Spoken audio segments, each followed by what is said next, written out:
10 மணி நேரத்துக்கும் மேலாக நடைபெற்று வந்த விஜயின் கல்வி விருது வழங்கும் விழா நிறைவடைந்தது.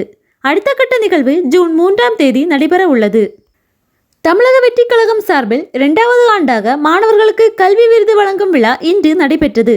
மொத்தம் 2 கட்டங்களாக விருது வழங்கும் விழா நடக்கும் என்று அறிவிக்கப்பட்ட நிலையில் முதல் கட்ட விருது வழங்கும் விழா திருவான்மியூரில் உள்ள ராமச்சந்திரா கன்வென்ஷன் சென்டரில் இன்று காலை தொடங்கியது. இதில் மாணவர்களுக்கு விருது வழங்குவதற்காக நடிகரும் தமிழக வெற்றிக் கழக தலைவருமான விஜய் சரியாக காலை 10 மணிக்கு நிகழ்வு நடைபெறும் இடத்துக்கு வந்தார். தொடர்ந்து மாணவர்களுடன் அமர்ந்து புகைப்படம் எடுத்துக்கொண்டார். முதல் ஆளாக நான்குநேரியில் சாதிய ஆதிக்க தாக்குதலுக்கு உள்ளான மாணவன் சின்னத்துரையுடன் அமர்ந்து புகைப்படம் எடுத்துக்கொண்டார் விஜய்.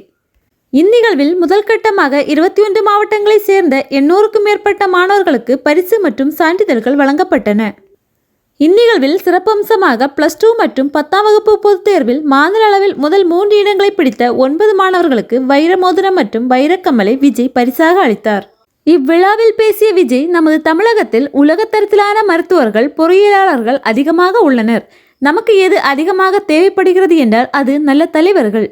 அரசியல் ரீதியாக மட்டும் இதை சொல்லவில்லை. ஒரு துறையில் சிறந்து விளங்கினால் அதன் தலைமையிடத்துக்கு நீங்கள் செல்ல முடியும். அதைத்தான் இன்னும் நல்ல தலைவர்கள் தேவை என்றேன். அது மட்டுமில்லை, எதிர்காலத்தில் அரசியலும் ஒரு தொழில் விருப்பமாக வர வேண்டும் என்பது எனது எண்ணம்.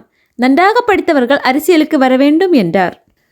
மேலும் தமிழகத்தில் போதைப் பொருட்களின் பயன்பாடு இளைஞர்கள் மத்தியில் மிக அதிகமாகிவிட்டது. ஒரு பெற்றோர் என்ற முறையிலும் அரசியல் இயக்கத்திற்கு தலைவர் என்ற முறையிலும் எனக்கே இது மிக அச்சமாக உள்ளது என்று அவர் கூறினார். காலை 10 மணிக்கு தொடங்கி இரவு 8:30 மணி வரை இந்நிகழ்வு நடைபெற்றது. கிட்டத்தட்ட 10 மணி நேரத்திற்கு மேலாக மாணவர்களுக்கு பரிசு மற்றும் சான்றிதழ்களை விஜய் வழங்கிய நிலையில் இன்றைய நிகழ்வு நிறைவு பெற்றது. இன்று 21 மாவட்ட மாணவர்களுக்கு பரிசு மற்றும் சான்றிதழ்கள் அளிக்கப்பட்ட நிலையில் மீதமுள்ள மாவட்டங்களைச் சேர்ந்த மாணவர்களுக்கான நிகழ்வு ஜூலை 3ஆம் தேதி நடைபெற உள்ளது.